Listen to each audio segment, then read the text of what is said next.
Welcome back, friends and newcomers who have yet to subscribe. In this final part of our Halloween Night Crimes series, we'll be uncovering more chilling true crime stories that will leave you thinking twice about the night of October 31st. From brutal murders to shocking disappearances, these cases prove that Halloween's real horrors are often the ones you don't see coming. Stay with us as we dive into some of the most terrifying Halloween crimes that shocked the world. In 1982, Patricia Pulling's 16-year-old son, Irving, tragically took his own life on Halloween night in Richmond, Virginia. Patricia was devastated, but as she looked for answers, she became convinced that Irving's death was tied to his involvement in the role-playing game Dungeons and Dragons. She believed that the game, which was gaining popularity at the time, had encouraged her son to engage in dangerous occult practices, leading to his demise. Patricia Pulling went on to file lawsuits against the school and the game's creators, believing they were responsible for her son's death. Although her legal actions failed, Patricia became a national figure in the moral panic against Dungeons and Dragons, forming the organization Bothered About Dungeons and Dragons, BAD. She claimed that the game was connected to witchcraft, Satanism, and violent behavior, further fueling the fears of concerned parents during the 1980s.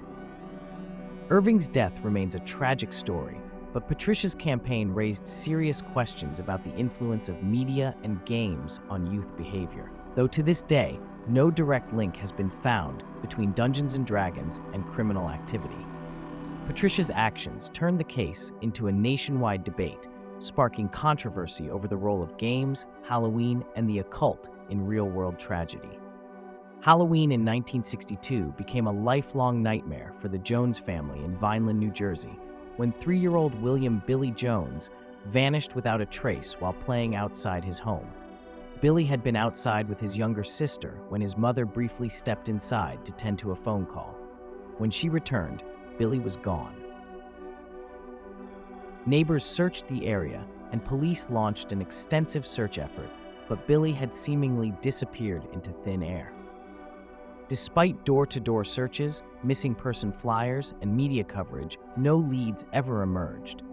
The lack of evidence led to various theories, including that Billy had been kidnapped by someone in the area, wandered into the nearby woods and drowned, or even been taken by someone passing through the town. Though decades have passed, Billy Jones's disappearance remains one of the most baffling cold cases in New Jersey history. His family continues to seek answers, and every Halloween, they are reminded of the young boy who vanished from their lives on that fateful day.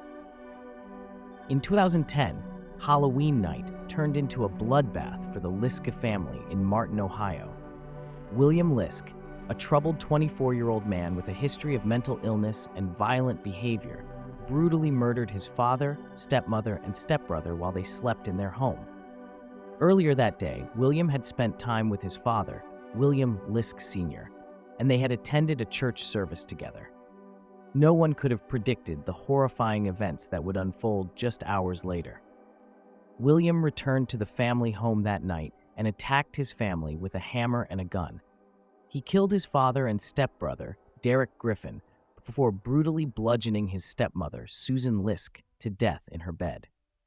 The gruesome crime scene was discovered the following morning when a relative arrived to check on the family after they failed to show up for a scheduled visit. Police quickly apprehended William, who confessed to the murders. He was later sentenced to life in prison without the possibility of parole. The case shocked the small Ohio community, leaving people to wonder how such a violent act could happen within a seemingly normal family on what was supposed to be a festive Halloween night. One of Pennsylvania's most heartbreaking unsolved cases is the disappearance of 8-year-old Cherrie Mahan on February 22, 1985. Though this tragedy didn't occur on Halloween, it's a case often linked to the holiday due to the eerie circumstances surrounding her disappearance. Cherrie was last seen stepping off her school bus just 100 yards from her family's mobile home in Winfield Township, Pennsylvania. She never made it home. Her mother, Janice McKinney, rushed to the bus stop to search for her daughter, but there was no sign of Cherrie. Witnesses reported seeing a mysterious blue or green van with a mural of a skier on the side near the bus stop, which authorities believe may have been connected to her disappearance. Despite nationwide media coverage, including the launch of the first "Have You Seen Me?" direct mail campaign, no trace of Cherrie has ever been found.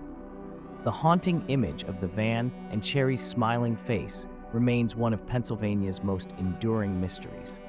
Every Halloween, parents are reminded of the importance of keeping a close eye on their children as they go out for trick-or-treating. Our final case is a classic tale of murder disguised by Halloween's dark anonymity. In Los Angeles in 1957, Peter Fabiano, a successful hairdresser, was shot to death on Halloween night by a killer wearing a mask. What at first appeared to be a random act of violence soon unraveled into a twisted plot of jealousy and betrayal. Peter had spent the evening handing out candy to trick-or-treaters at his home. Late in the night, the doorbell rang once again. Expecting more children, Peter answered the door only to be greeted by someone in a mask and a costume. Without warning, the masked figure pulled out a gun hidden in a paper bag and shot Peter in the chest, killing him instantly. It didn't take long for police to uncover the shocking truth. Joan Rebel, a woman who had developed an unhealthy obsession with Peter's wife, Betty Fabiano, had orchestrated the murder. Joan had convinced her lover, Goldine Pizer, to commit the crime, promising that it would eliminate Peter from their lives. Pizer, who later confessed to the murder, admitted that she didn't even know Peter Fabiano. She had only been told that he was a bad man. Both women were arrested and sentenced for their roles in the murder. But the case remains one of the most bizarre examples of how jealousy, obsession, and Halloween's disguise of anonymity can turn deadly. Halloween is meant to be a time for fun and fright, but for the victims of these crimes, it became a night of real-life horror. From mysterious disappearances to cold-blooded murders, these stories remind us that the night of October 31st can sometimes be far more sinister than we ever imagined. Make sure to like, subscribe, and hit the notification bell so you don't miss more true crime and creepy tales from around the world. If you've heard of any other terrifying Halloween crimes, share them in the comments below. Stay safe, and until next time, my friends.